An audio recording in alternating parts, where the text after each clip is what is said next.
Welcome. It's absolutely amazing to see you all. It is an evening that you're kind of giving up to take part in this, which actually is very heartening sight, because what it means is that people are really interested in this topic. So yeah, I'm delighted that everybody's taken some time out to come along and join us. I'm really excited about it, and I can't wait to hear more from our speakers and also to hear some of the questions that people are going to pose towards the end. Just a couple of things to get us started. My name's Catherine Eve. I'm one of the executive directors at the Centre for Leadership Performance. I'm joined by some of my colleagues on the call, some of whom you might already know.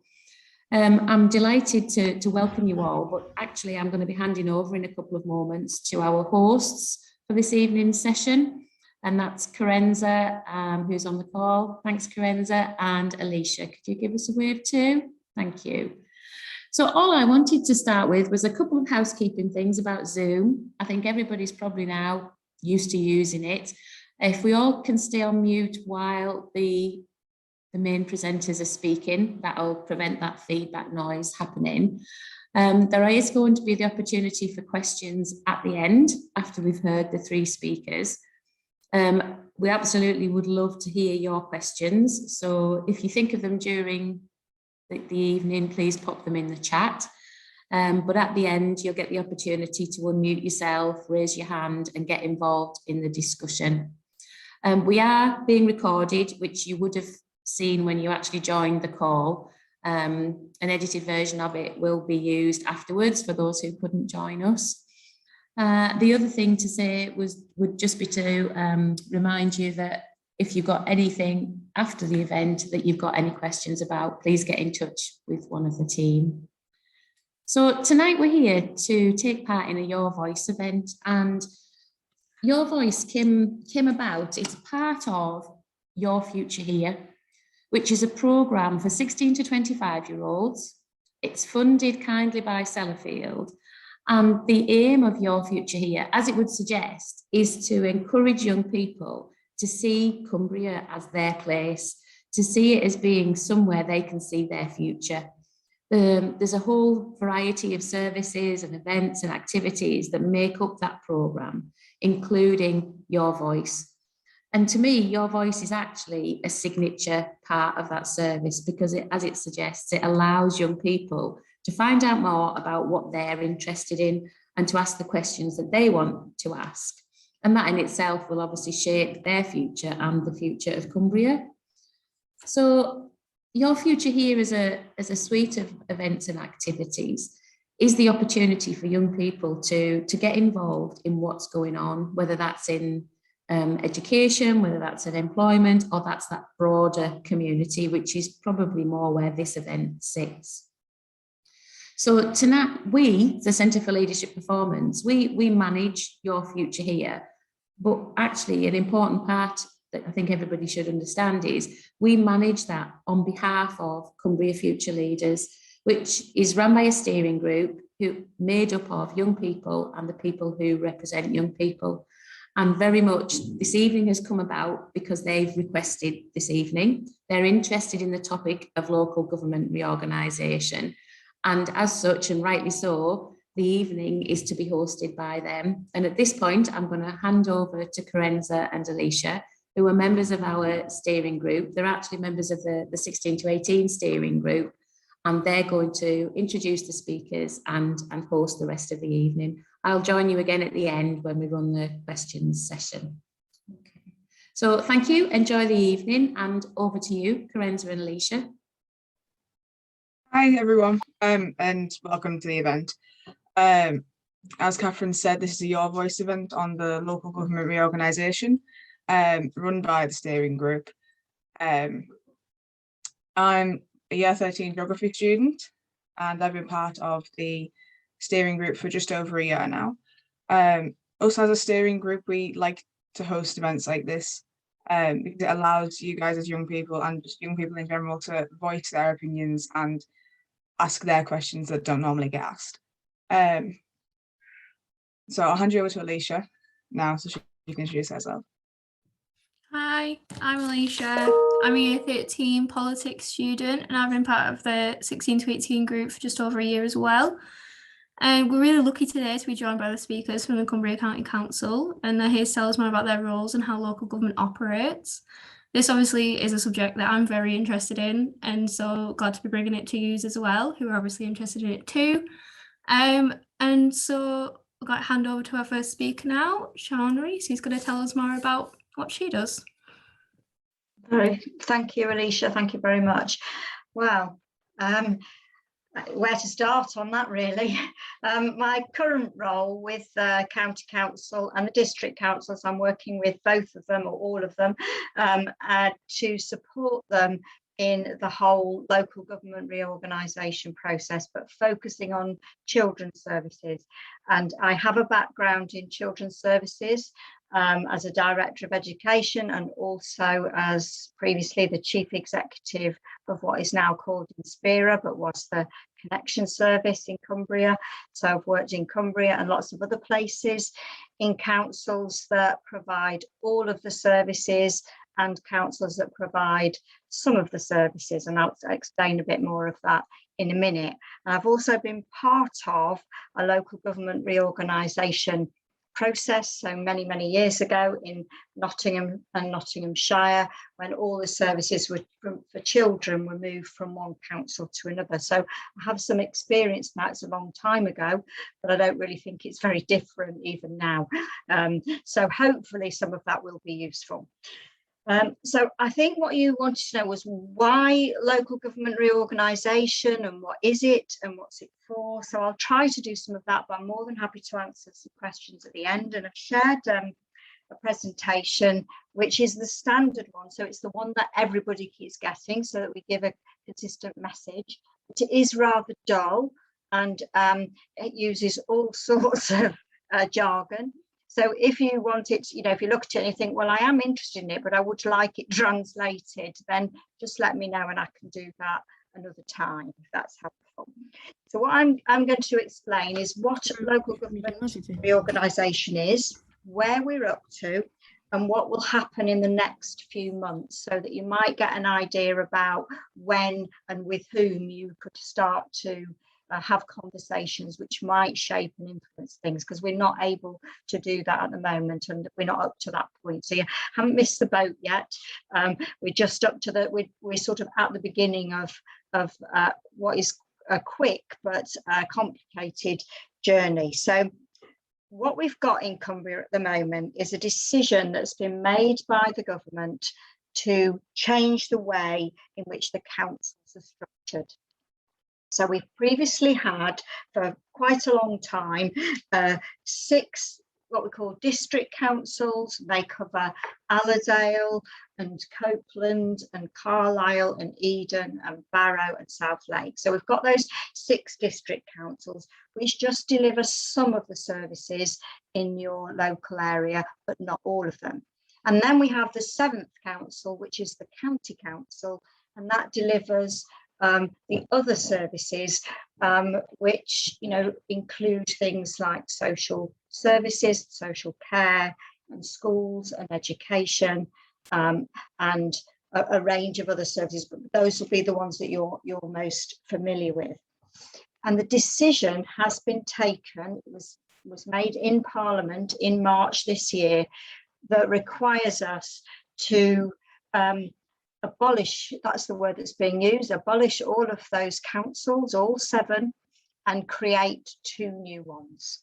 And those 2 new ones will deliver all of the services. And they're usually called unitary councils, i.e. there's one unit that delivers all of the services.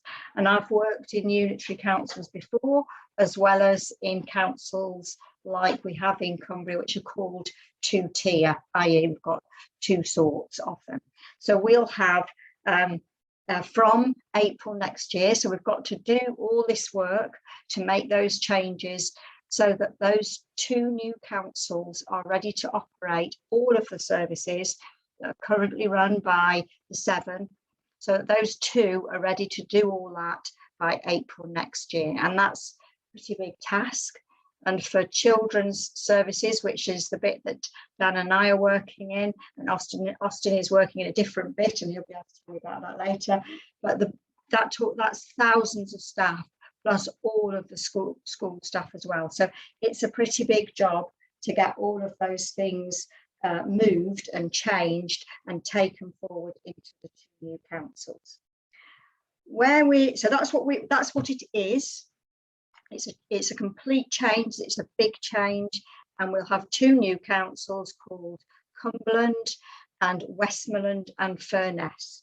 Okay, so they will cover 2 different areas. So Cumberland will cover what was Copeland, Carlisle and Allerdale, and the Westmoreland and Furness Council will include Barrow and South Lakes and Eden.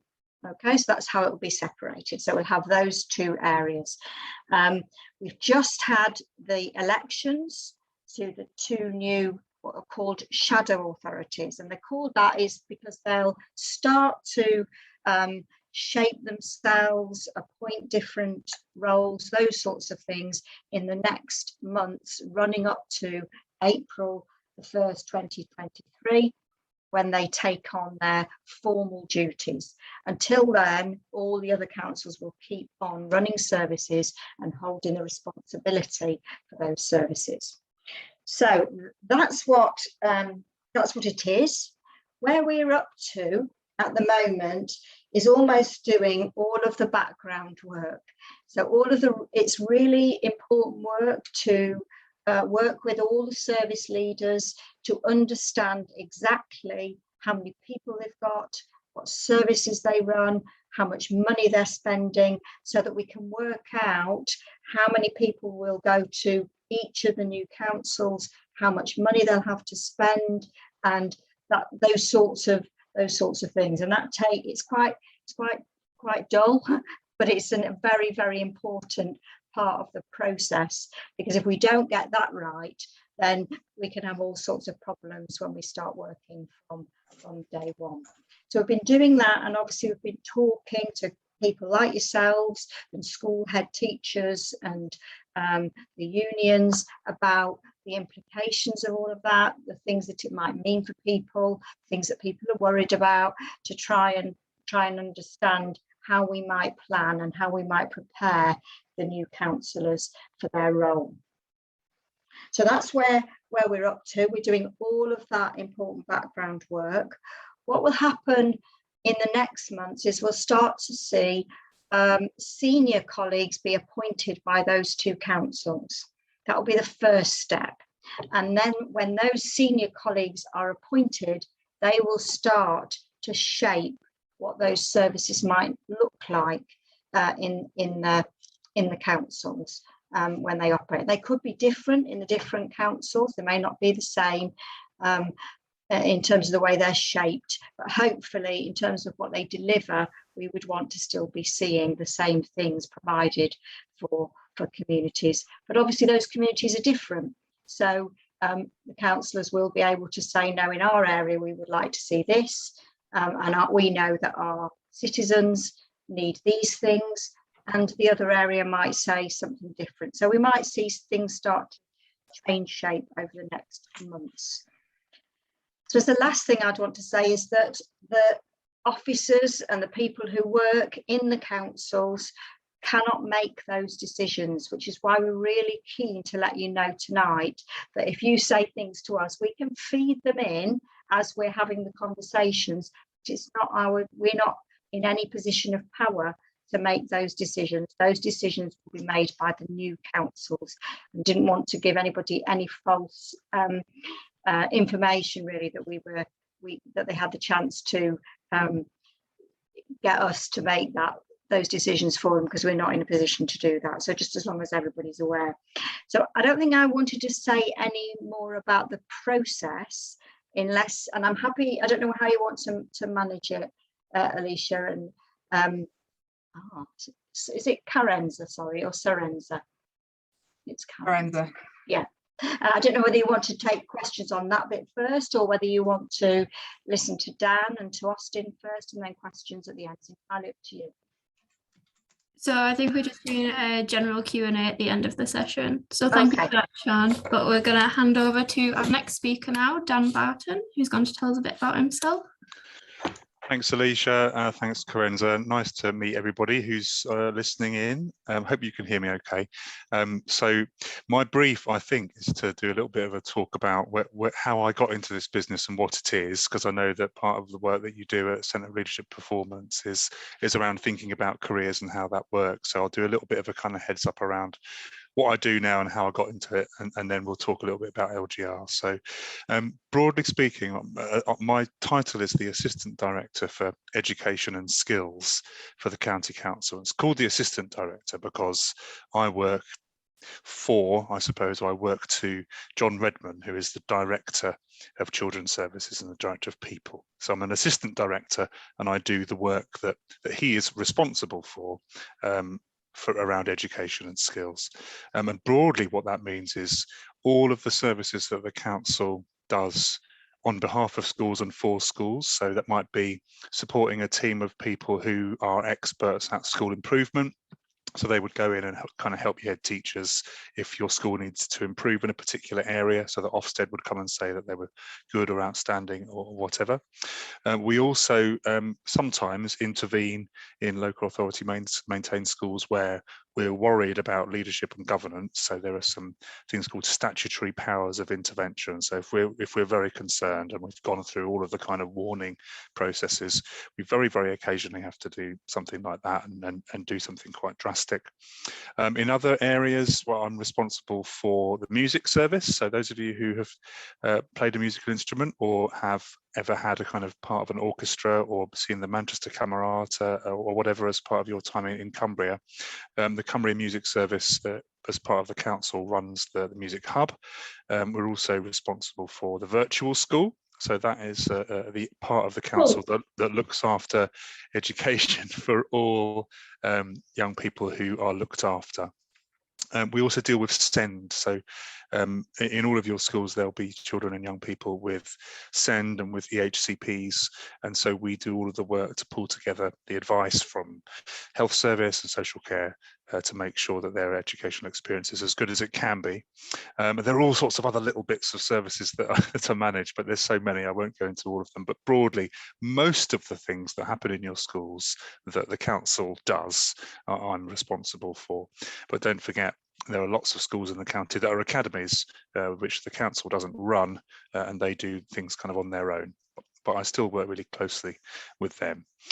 In terms of career path, I got this job after working in London for about 15, 20 years, where I started off as a French teacher in Tower Hamlets, which is quite an interesting area in East London, quite difficult, lots of children there who come from quite disadvantaged backgrounds, and it's a real cultural melting pot. And I lived in London and went to live to work in Tower Hamlets because I really wanted to go to work with children who were really interesting and varied like that. And I went through various schools there, seeking promotion into what I found was my kind of happiest place in schools, which was pastoral leadership, which kind of means like your heads of year, that you'll remember, your tutors, your heads of year, and the assistant principals in your schools who are in charge of behaviour and everyone's terrified of. That was who I was for a while before I kind of got this job and was promoted and came up here. So that's a bit of a route in. And to be honest, when I went into teaching all those years ago, I didn't really know that I really wanted to be a teacher, but quite quickly I found out that it was my passion, and working with young people was what I was about. So how I got there: degree at university in French, which was very lucky that I did that because I did want to be a doctor, but I didn't get the grades in the sciences. So I had French as a bit of a reserve subject and was lucky enough to get into a university. They must have liked the look of me. So that all went fine. I did a bit of traveling after that before I went into my first job. And I'd strongly recommend everybody do that, because once you're in work, it's really, really hard to find the time in you only live once. And I had 2 years out where I lived and worked in Japan and traveled around a lot. It was brilliant. So very happy to talk about that another time if you want me to. In terms of, so I've talked about the role that I do now very, very broadly, and career path a little bit. And in terms of LGR, Sian's done a great job of explaining what that's going to look like. But in terms of your experience of local government reorganisation, those of you that are still in schools or that stay in Cumbria, I hope that on the other side of LGR, your experience is at least the same as it is now, and hopefully a bit better. Now that's with me crossing both of my fingers at the moment, because it's an incredibly complicated process, as you've heard from Sian, and we're doing it very, very quickly. So I will be delighted if what you experience from this is no real change straight away, and then hopefully some improvements over time. So tell me how that goes in 6 months or so, and I'll be glad to hear your feedback. And really what we want to do, I guess, from this is to try and bring those two tiers of authorities together, the upper and lower tier local authorities, council and districts together, to see if we can make services work together in a better way. So particularly, you heard me mention SEND before. So there are some functions that the district councils do where they give money to families to help them make modifications to their homes for children who have got disabilities. And so we can perhaps work more closely with those teams to create a more sensible way of working. And Austin, who you hear from in a minute, runs all of the transport for children going to and from school. And I won't steal his thunder, but you can imagine how that would work really well as well, being kind of located close to the district council function. So I think I've probably taken about 10 minutes or so to give an overview. So I'll pause there. And well, there is a question there, but it's for later. Do you want me to wait till later to answer that, Carenza and Alicia, or do you want me to answer that now? No, we'll do them at the end. Thank you. Okay, thanks. Okay, thank you for that. I apologise for accidentally interrupting you there. Pets. So we're going to hear now from our last speaker, Austin Shields, and excited to hear about what he's got to say, because I personally am very interested in transport. Yeah, thanks very much, Lisa. Lovely to meet everybody, and thanks for inviting me to event like this. I think it's great the fact you have them, so I'd like to be part of it. Yeah, I'm the Senior Manager for Transport Services with Cumbria County Council. I've been in post for just over 2 years. I'll give you a little bit of a background regarding how I've got here shortly, but just in terms of my current role, it's quite varied. Anything to do with transport. I've got a team of 170. I'll just see through some of the key theme areas I cover. So we're responsible for the budget and policy for the council's home to school transport function. We transport around about 10,000 children to school every day because they've got a statutory entitlement. And this can be to mainstream settings, SEND establishments, people referral units. Some children travel out to the county. And they generally have the entitlement because of either route safety issues, because they live a certain distance away from the school, it's not feasible to walk to school, or because they've got SEND and there's particular requirements for that. So we do that, as Dan's alluded to, with a combination of external contractors, bus companies, coach companies. And we let the contracts for a period of 3 years plus a 1 year extension. So we're about to go out to tender at the moment for the contracts for Barrow and Carlisle starting in September this year. We also do some of the transport in-house. So another part of my team is our in-house transport team. They're based around the county. I've got a team of about 120 drivers and passenger assistants. They mainly do SEND transport, but they do some mainstream transport as well. And they also transport some older adults to setting opportunities as well. So that's the school transport side. We also work really closely with Dan and his colleagues. We work with the schools, we work with our procurement team that deal with the applications from parents and carers. And they also put the tenders out and appoint the transport providers as well, because we've got a legal process to go through for that. My team are responsible for administering the bus pass scheme for older adults and disabled people that allows them free travel on bus services. We issue around about 90,000 bus passes to Cumbria residents each year, so quite a logistical task. And it's been a bit like the passport office this last year or so, because we've had quite a number of people didn't renew the passes during COVID because they weren't travelling. And now we've had an absolute deluge of applications, people really keen to get back on the bus. That's created a bit of a challenge for us. We also link in with the bus operators in terms of doing timetables for the bus stops and shelters and information on our website. We've got a community transport offer, providing transport mainly to our rural areas that don't have scheduled bus services. And the last bit of my service is responsible for maintaining the council's fleet, around about 850 vehicles in total, to make sure they're safe and legal to be on the road. And that's everything from a pool car to a minibus to a gritter to a high-waist tipper, and we look after all the fire appliances as well, and fire vehicles. We also make sure the council's legally compliant in terms of any of our workforce that need to drive for the organisation. So that's making sure they've got the correct licence entitlement, the correct insurance, and they're able to drive, particularly for those that drive big vehicles, they've got the correct entitlements to do that. In terms of my career path, I'm from Barrow. I went to school and college in Barrow. I then went to university. I started with the council in 1996 in trading standards. I worked in that team for about 20 years, mainly dealing with businesses, making sure they're complying with legislation to do with buying and selling goods and services, not selling dodgy food, counterfeit gear, dealing with rogue traders, a whole range of things. Really interesting job, very rewarding. I was then parking manager for 5 years, so managing the team that enforces on-street parking restrictions. Quite a hard service to make popular with people because nobody wants to receive a parking ticket. And then in March 2020, during the first week of the first lockdown, I started my current role. So it's really good to be part of this process. Sian and Dan have kindly touched on LGR. Again, my team are going through exactly the same process with that. What we'd really hope, most people, the only thing you'd notice from the 1st of April next year is the branding, new council names, logos and things. In terms of the rest of the service delivery, hopefully that will be smooth as well. As I've just mentioned, the school transport contracts run for a 4-year period. So we're tendering out now, we're starting in September for a 4-year period. So again, what will happen with that, the contracts will what they call novate to the 2 new councils. So that effectively means the legal transfer to the 2 new organisations, then service will continue to be delivered. The other thing, it's a statutory function as well. So we don't have a choice, we do have to deliver on it. And we've got quite a number of children move between different district areas. So for example, in Eden, we've got a number of children travelling to James Rennie or the special schools in Carlisle. And again, we'll need to make sure that process is as smooth as possible for parents, carers, the students and the education establishments as well. But again, yeah, really keen to take any questions and help as much as I can. So thank you. Thank you for that. So I think we finished a little bit earlier than what we planned, but that just means we've got more time for questions. So we've got a few in the chat already. Feel free to address them to a specific speaker, or if they're just general, and anyone can jump on to answer them. So we'll start with the first one. What's the point if the whole,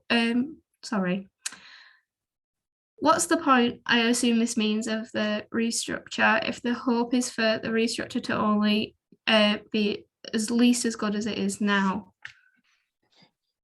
Alicia, is it okay if I answer that one? Because I think it came up, I think, when I was talking, and I think the answer is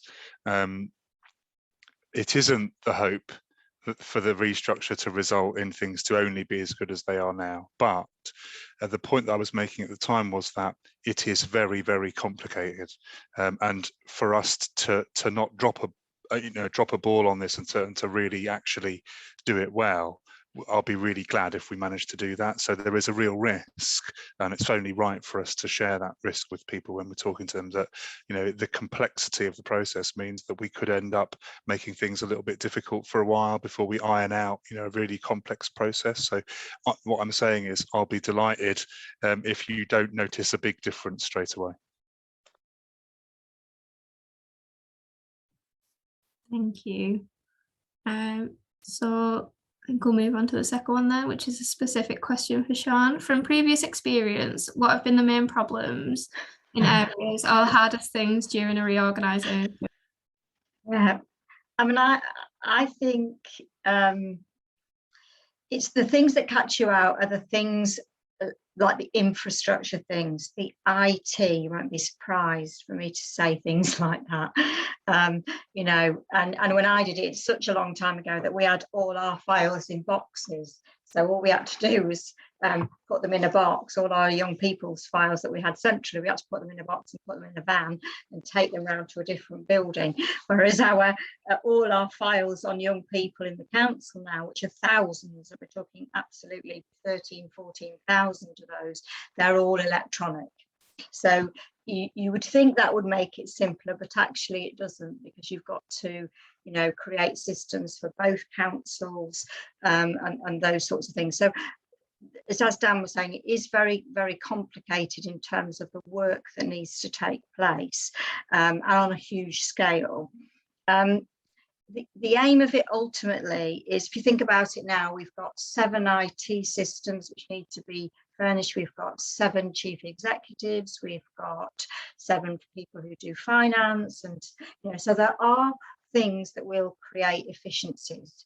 You will not need all of those number of jobs in terms of all of the 7 councils. However, there are other inefficiencies. So Dan mentioned before the virtual school.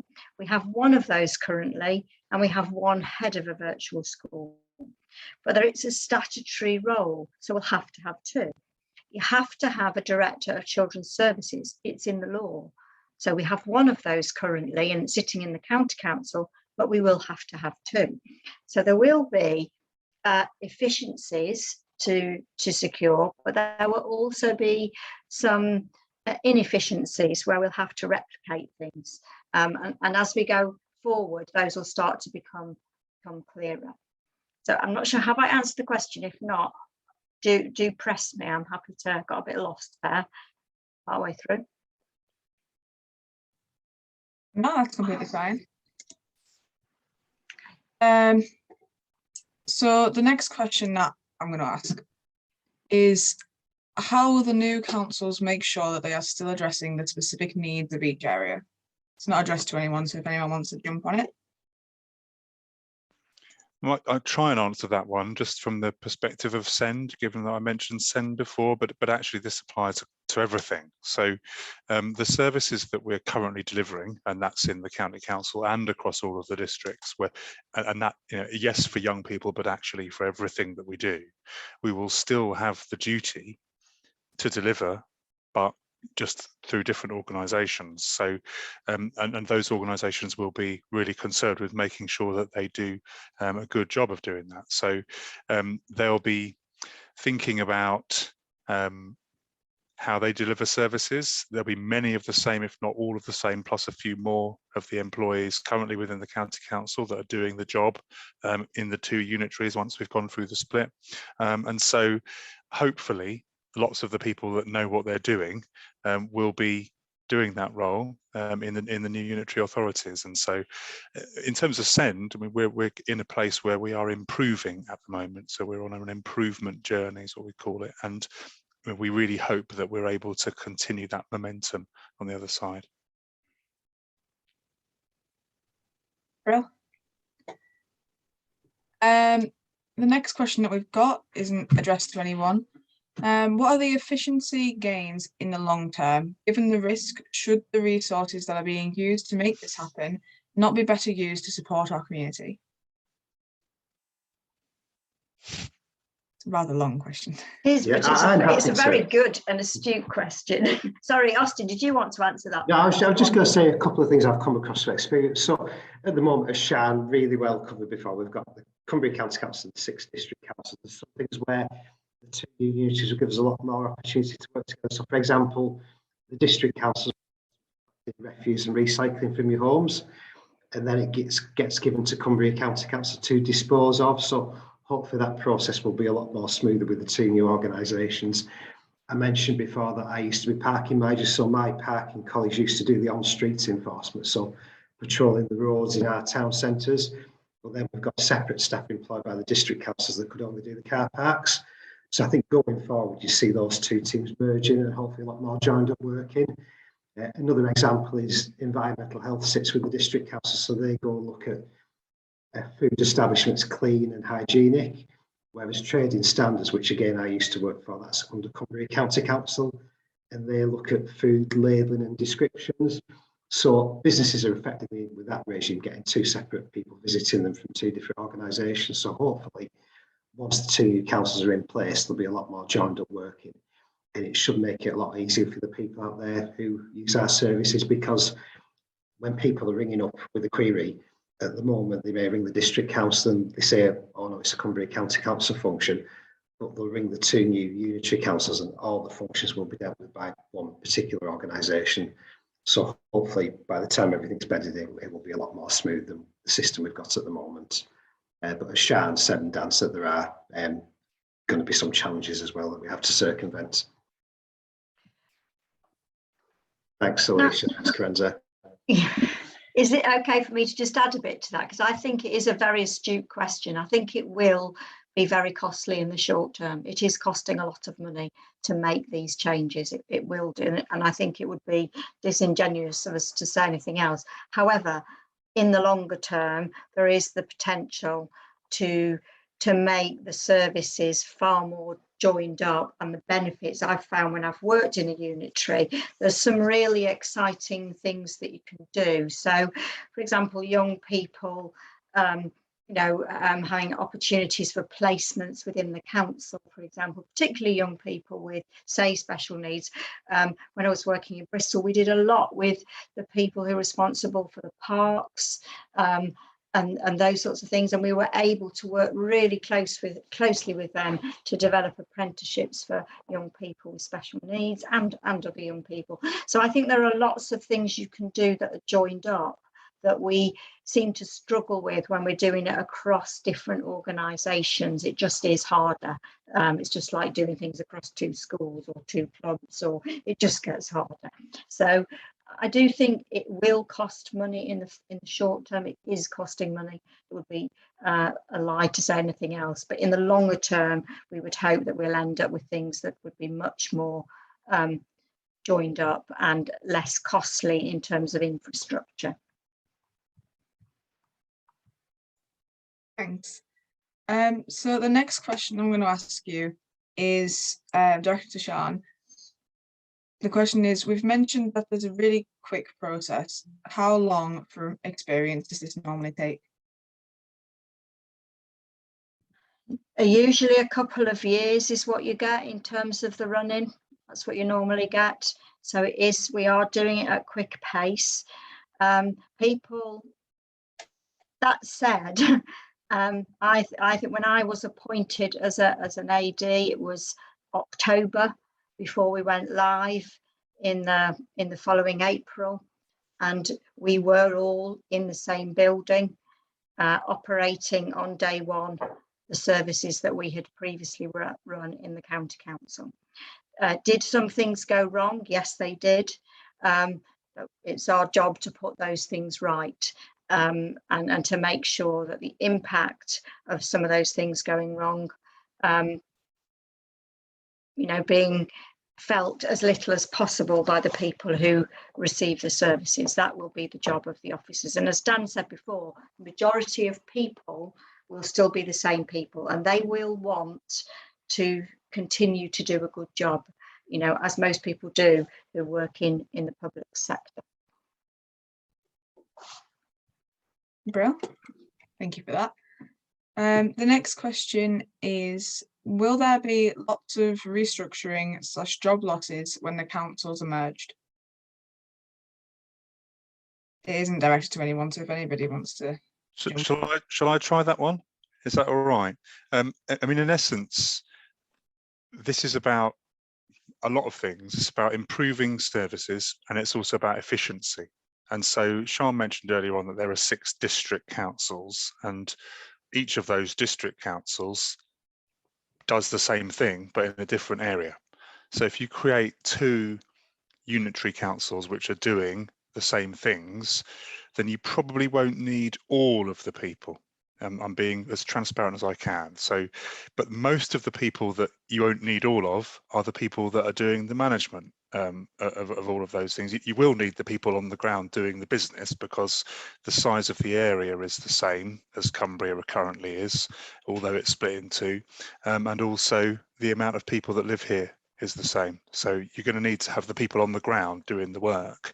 So the efficiencies that might come out of this are most likely to come from that kind of management tier upwards, where you don't need to have 2 managers of a parking service or 3 managers of a parking. You just have 1 manager for a parking service that covers 3 districts. So you're likely to see probably quite a lot of those efficiencies coming out of district council functions. At the moment, the county council, because it operates on a single area, probably won't see hardly any kind of job losses in that regard. In fact, it will probably see some more jobs, because it will have to create more management positions, because there'll be 2 councils. So you can almost sort of see, but there are only two, the council splitting in half, whereas the districts are amalgamating into two. So you will probably still find that when all of that's said and done, there will be more efficiencies than not. So there will probably be lots of people that will transfer into jobs that are just waiting for them. Lots of people that will have to join and create new jobs to join, and there will be some people that won't end up in a job because that's where the efficiency has had the effect. Brill, thank you for that one. The next question is, how will we know if the reorganisation is successful? What are the performance indicators to measure this?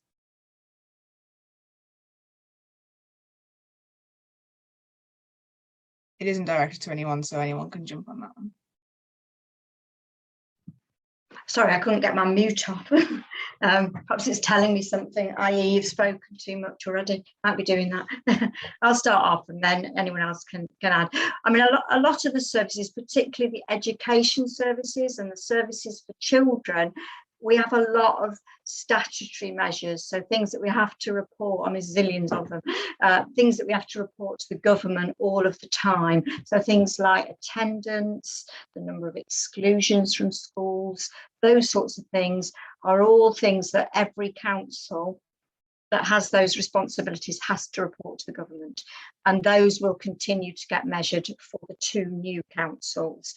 And it's really interesting because I can remember when we were in Nottingham and it got taken out of Nottinghamshire, we became the worst performing council overnight. You couldn't tell that when we were in this big county, you couldn't see it because it was hidden. But when it was separated into two, you saw it straight away. And as I say, we became the worst performing council overnight. So I think sometimes some things will become more evident for our area that we live in by the very fact that it is separated out. So I think the other thing that will stay the same is that most all schools and children's services get inspected by Ofsted.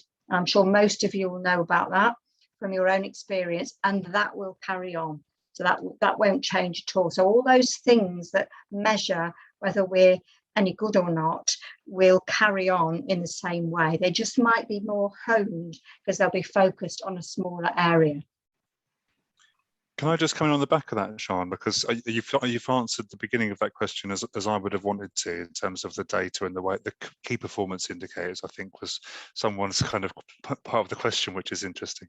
But I think there's something as well about what kind of performance indicators really matter to us. And so obviously the data that Sian's talking about really matters to us, and it really matters to the regulators, the inspectors. But there's something else about, I think, different set of performance indicators that really matter, and that is all of your lived experience. So what are your lives like, and are they better? So does that mean that people are, there's lower unemployment, or people are going into better jobs, or people are achieving higher qualifications, or more people are moving into the county, more businesses are starting up, you know, your streets are tidier and you can have a nice big house, and all these kind of things that people sort of want for their lives. The ultimate aim for this is to make people's lives better. So there's that kind of quite short-term stuff where we can measure quite quickly if there's an impact. But longer term, I would hope that if we get this right, then people's lives will feel better. Yeah, if I can just come in on the back of Dan and Sian as well. So in terms of the services my team deliver, we have overseeing bodies. We've got regulators like the Driver and Vehicle Standards Agency that monitor what my team do, the Department of Education, we were accountable to. Sian's already mentioned about Ofsted. We also, in terms of governance, we have elected members who we as council officers have to report to. So like Sian mentioned before, the new councillors were elected Thursday last week, and they're now in post for a year as shadow members, and then for the next 4 years as new members. And they'll be really keen to see these new councils make a cracking start and hopefully work well together going forward as well. The other thing we have, councils have to have what's called an internal audit function as well. So we've got a team of colleagues that will do spot checks of what we're doing to make sure we're following the legislation and our own policies and procedures. So it just gives that added assurance, hopefully things are being done correctly. And like Dan just said, I think the best people to give us feedback, and people out there that use our services to see if we're getting things right. And mistakes are likely to be happening, but it's our job to rectify them as soon as we can. Yeah, thanks, Carenza. Brilliant answers. So the next one, I've actually lost track of where I'm at. So if I ask you the same question again, just tell me. Do you feel this is a necessary restructure that will benefit the county long term, or was the old system satisfactory? It's not aimed at anyone, so anyone can jump on it. I'm going to answer this one to begin with because I feel personally about it. So I'm going to be very careful, don't worry, Sean. But in terms of what's a necessary restructure, well, if you'd asked me 2 years ago, do I think unitary councils are a good idea? I'd have said yes, and I still do. I think if we had one unitary council for the whole of the county, then I think there would be a lot more sense in doing that. And I'm saying this because I'm a citizen of Cumbria as well as a person employed by the county council, so I'm allowed to say that, but it's a political decision. So it is outside of it's a decision made in Whitehall by central government about the structure of local areas. So I think that there was an opportunity to do something even better that was missed in all of this, which I'm disappointed about, because I think we could have done an even better job than that which we're going to do. But I do think it was necessary, because the amount of money that we had in order to deliver the services that we are delivering is smaller and smaller and smaller every year, with demand going up and up and up. So we had to do something to create the efficiencies that you've been hearing us talking about today. I just wish we'd only done it once, because you'd have got more efficiencies and a better, probably a better service. Yeah, brilliant. So the next question is, why was the old council so bad, and why do you think it needs changing? Again, not aimed at anyone. Anyone can jump on it.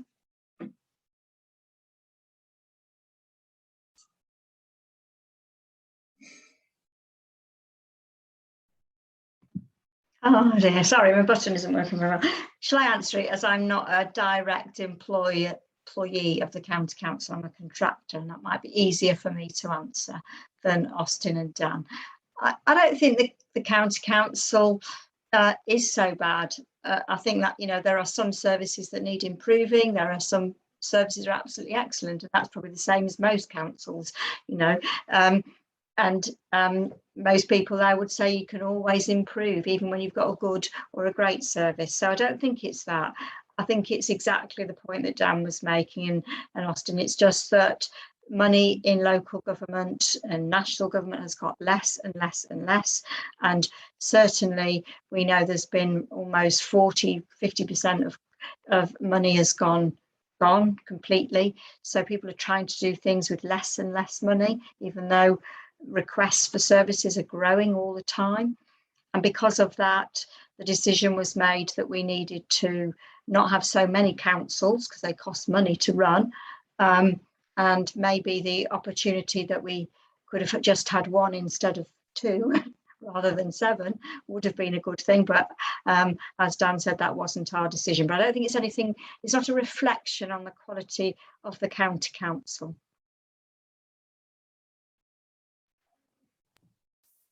Okay, thank you for that. We just had a question that got missed earlier. I'll just run back to it. How is the remaining youth provision that is already in place going to be moved from Cumbria County to Cumberland/Westmoreland? It's just an open question to anyone. I think youth provision means a lot of different things. So, if it means schools, because I suppose you could call schools youth provision, well, they'll all still be there, and they'll all still get the money that they get to deliver the service they deliver exactly the same way. So schools won't change. Youth clubs are generally not or other types of youth provision are not really run by the county council. I think some youth provision is run by the leisure departments of the district councils, but again, in the same way that you've got schools, they're not just going to disappear. They'll have a different logo at the top of their stationery for a bit, and then over time the people that make decisions might change their mind, but they could do that now. So I don't think that there's going to be a huge risk to youth provision.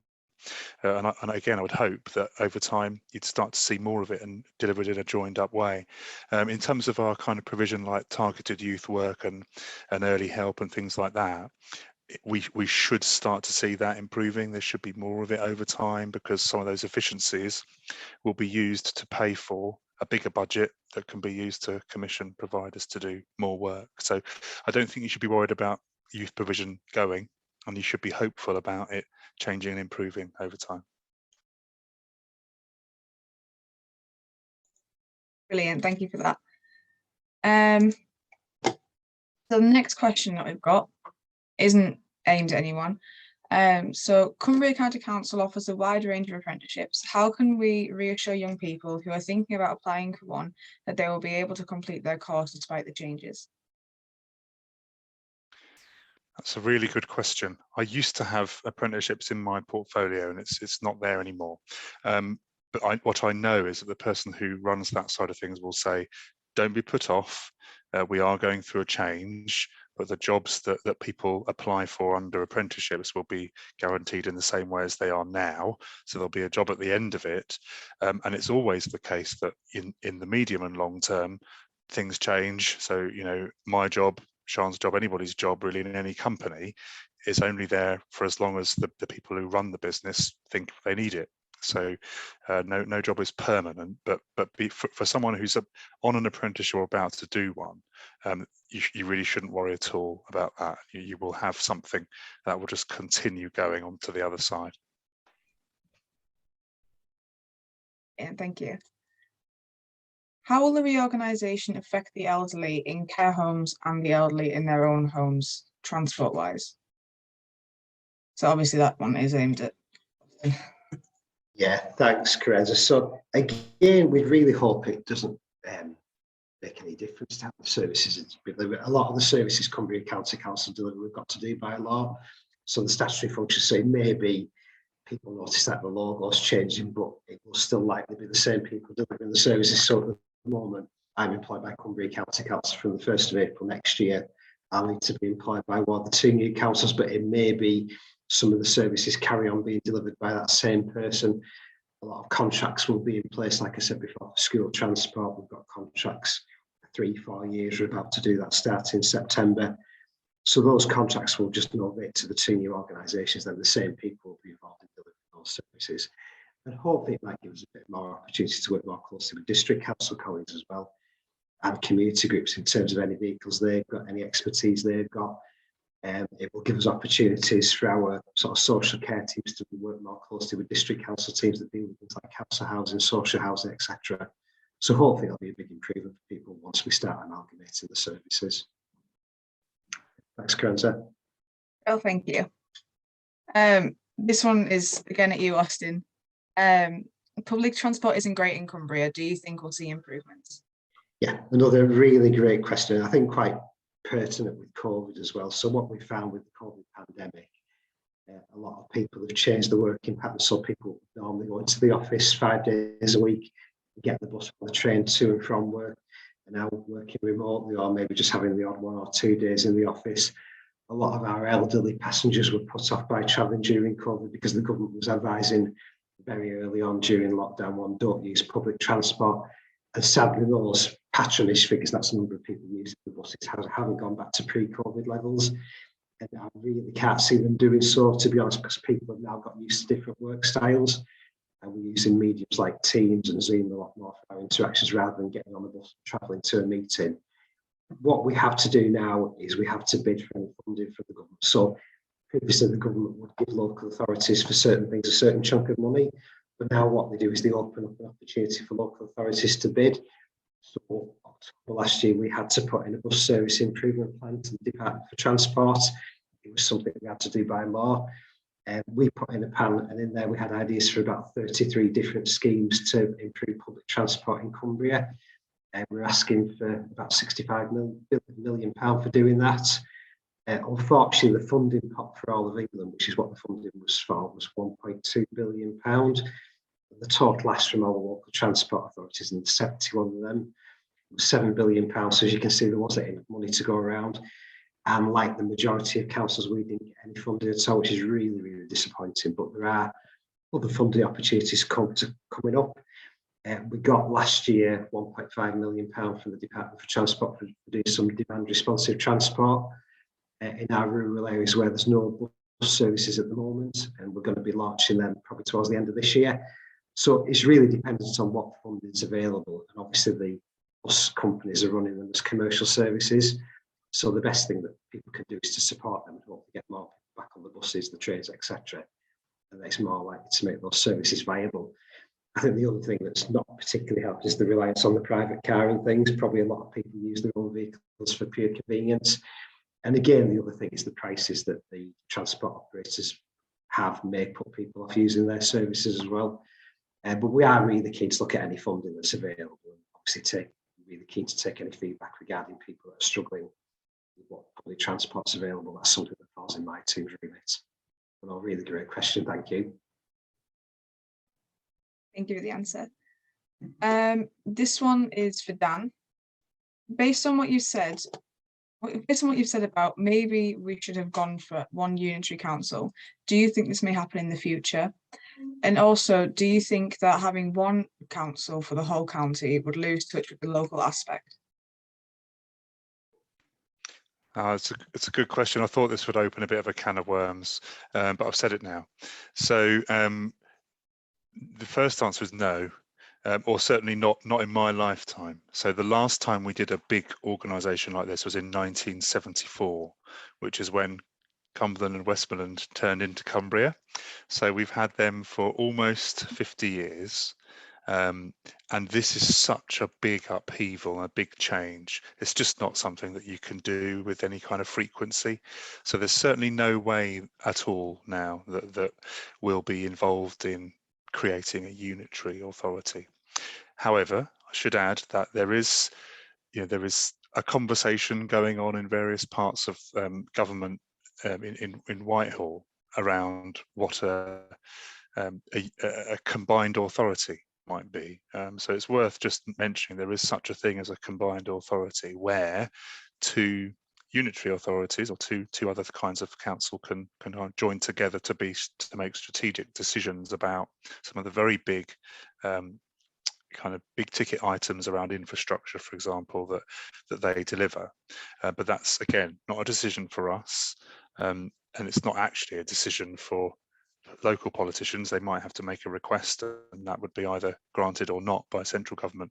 And the reason I'm making that sort of point is that a single unitary is not going to happen for the reasons that I said, but there is scope and possibility, depending on what people who make decisions think, to have a closer strategic alignment around certain things that councils do. Well, thank you. I'll just cross that one off now. Next question I'm going to look at is one that was submitted before the evening. So following the changes to 2 unitary councils, how will funding be affected within the area, and will we see real significant improvements? And if so, where will these improvements affect the most? They're not aimed at anyone, so anyone can jump on it. I'll start, but I'm sure that other people would have a view as well. I mean, most funding to councils is based on either population head or i.e. the number of people in that area, or a formula.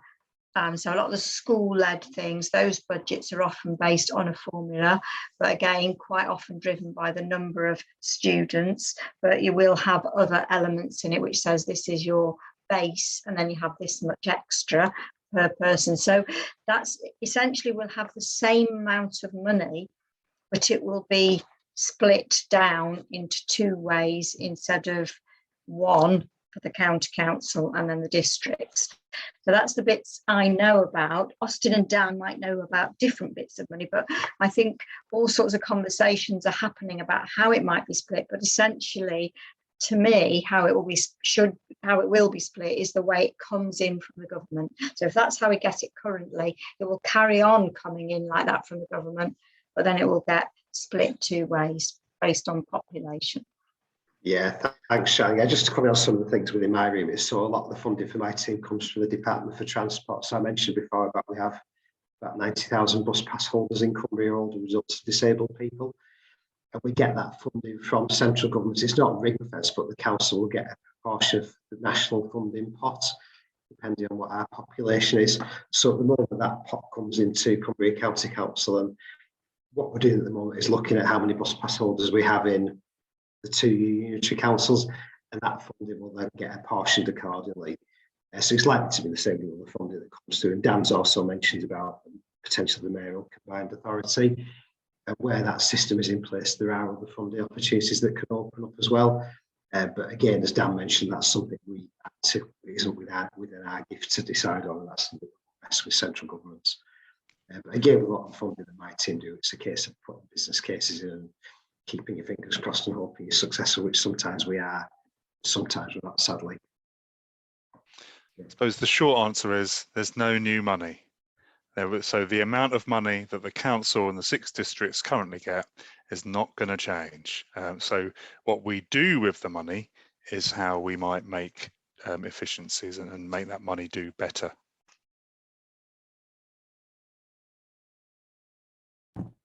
Thank you for that.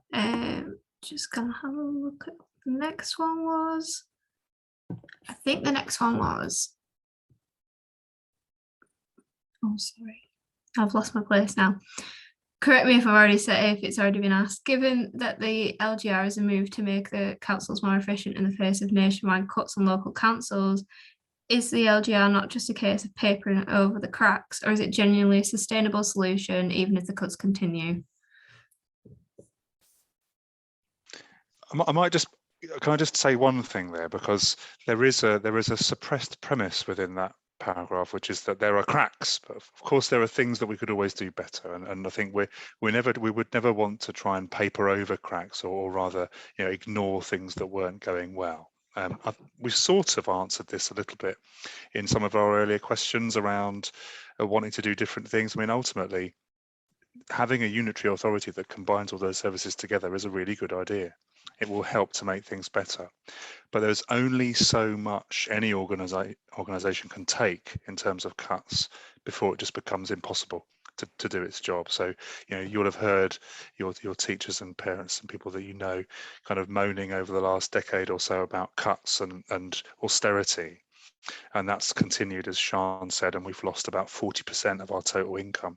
So there's only so far that we can go to make things better by making them more efficient before we just can't do it anymore. So there's a limit to what can be improved in the face of cuts, but I don't think we're quite there yet. Yeah, and we might have some different views, because if you ask me and there's, is there enough money, I would say no. There is not enough money in the system. And we know that some things have changed in the way formulas have been done by government, which do disadvantage rural areas. It's very hard to run services across a huge landscape. And, I know that some budgets that come in on population head, we will really struggle with those in Cumbria because we've got a relatively small population, but we have a huge geographical area over which to deliver services, and it costs to do that because you have to have a lot more offices and you have to have people perhaps on the road for much longer, and things like fuel is going up. So I think it does cost a lot to provide services in areas where there are fewer people, and that is not often recognised in the way governments do things. So I think it is hard. And I've worked in both cities, in unitaries, in counties, so I've seen the difference, really. Okay, thank you for that. And looks like I did miss one. So now we've got, how often do you currently engage young people in what improvements they would like to see in schools and education and communities? And how do young people get their ideas included moving forward? The short answer to that one is not enough, I think it's fair to say. I think there are kind of fits and starts and sporadic bits where we might have started up pieces of work. So relatively recently, in the last few years, Sue, who's on the call, and her team have been working with me on trying to reach out explicitly to the the SEND constituency, so children who have got special educational needs and disabilities. And we've had some success there, but I wouldn't want to sort of shout about it. It's nowhere near where we'd want it to be. And I think the Youth Parliament is something which we should have taken more advantage of, but probably haven't yet, and I would like us to in the future. So I suppose the answer is a bit of a confession that we don't do it enough, and that we should. So I suppose it's a challenge for us to take away as part of all the work we're doing. Think about how we can make sure that we do on a more routine basis, not just seek views, but actually give people power in decision making. That's brilliant, thank you. So the next question is actually one from myself.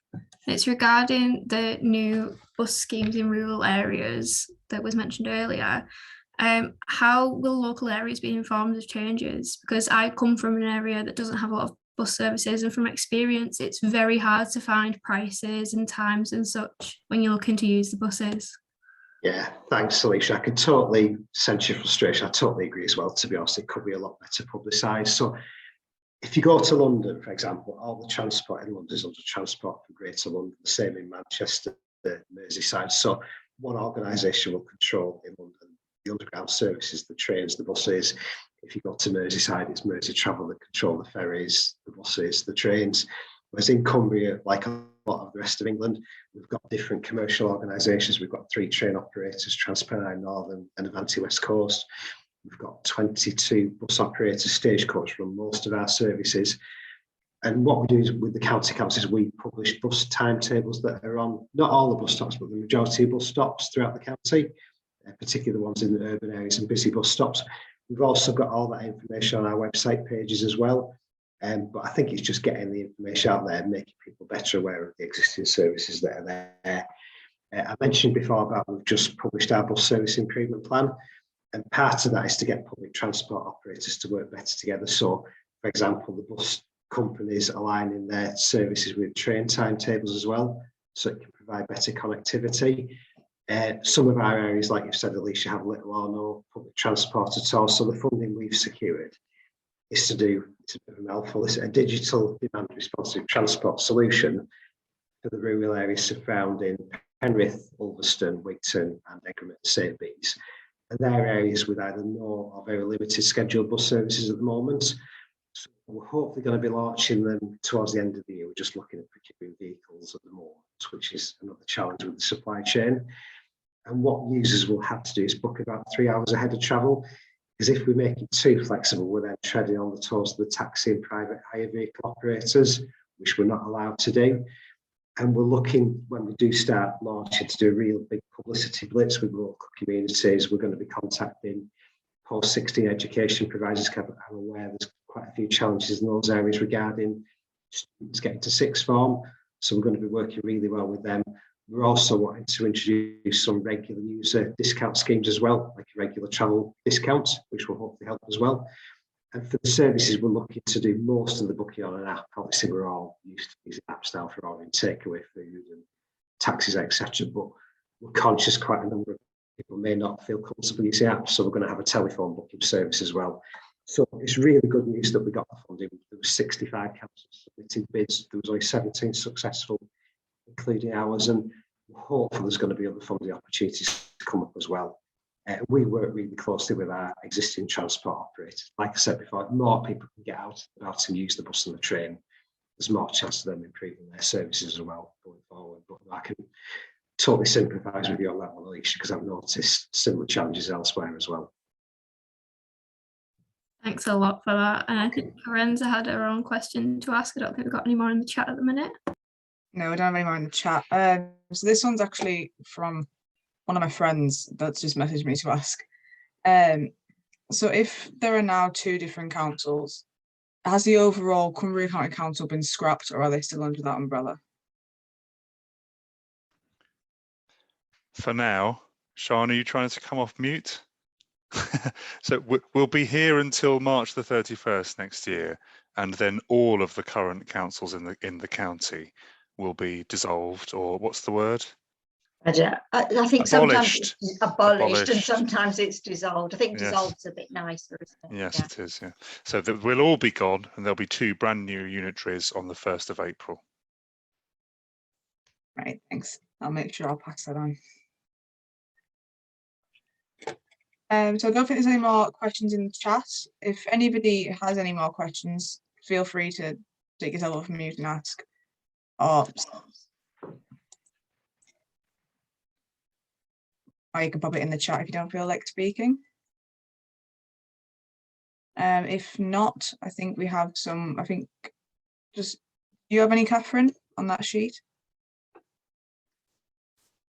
Thanks, Carenza. I'm just double checking. Actually, I think most of them have been covered, and I did pop an extra one in the chat myself. Let me just give them one moment and I will double check. I can see that there's a question there that I think is, again, very important. We can throw this back to the panelists, actually. So Sian, Austin and Dan, do you have any questions? Is there anything that you would particularly like to ask the audience that you have?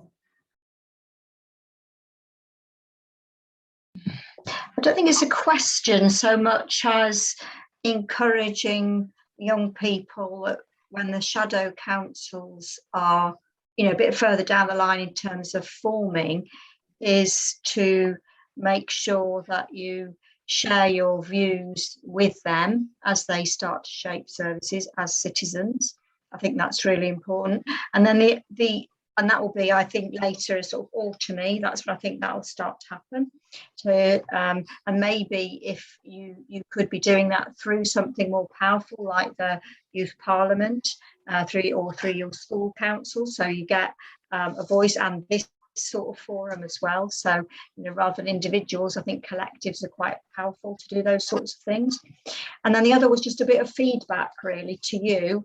I think the questions that we've had this evening have been very astute, very insightful, very mature, and just between us, much better than some of the questions we get when we meet with very large groups of adults, many of them in a professional role. And this has been a much more stimulating and insightful conversation than Dan and I have had in other forums. I can only agree with that, Sian. The question I would ask would be, can you have us back again soon so that we can have another sensible conversation? That would be really nice to punctuate the daily grind for all of us. I would also flag, because Sue's in the background here, who's kind of supporting on participation, just to flag that we have just kind of developed with senior managers across the council our participation strategy, or framework, I should say. So it's really important that we kind of share that with you. I might ask Sue just to share with Sarah what that looks like, to try and promote all the different opportunities to participate in all the different services that we run. But otherwise, massive thank you, and I would agree with Sian. Sorry, Austin, I trampled on your toes on that. No, one. You're fine. It's always difficult. Yeah. Again, just to totally echo what Sian and Dan have said, I've really enjoyed this event. As you see with my career history, it's only the last couple of years I've really had a chance to work closely with young people, and I think you've done a fabulous job. Like we said, some really mature questions, really inspirational ideas and things. So I'm more than happy to participate in these events going forward as well. And again, just to keep the conversation going, we're really keen, particularly with the school transport function. We don't always get things right. Just to get some feedback either by your group individually to myself and things. But I think it's a bit absolutely super that I'm invited to be involved with. Thank you.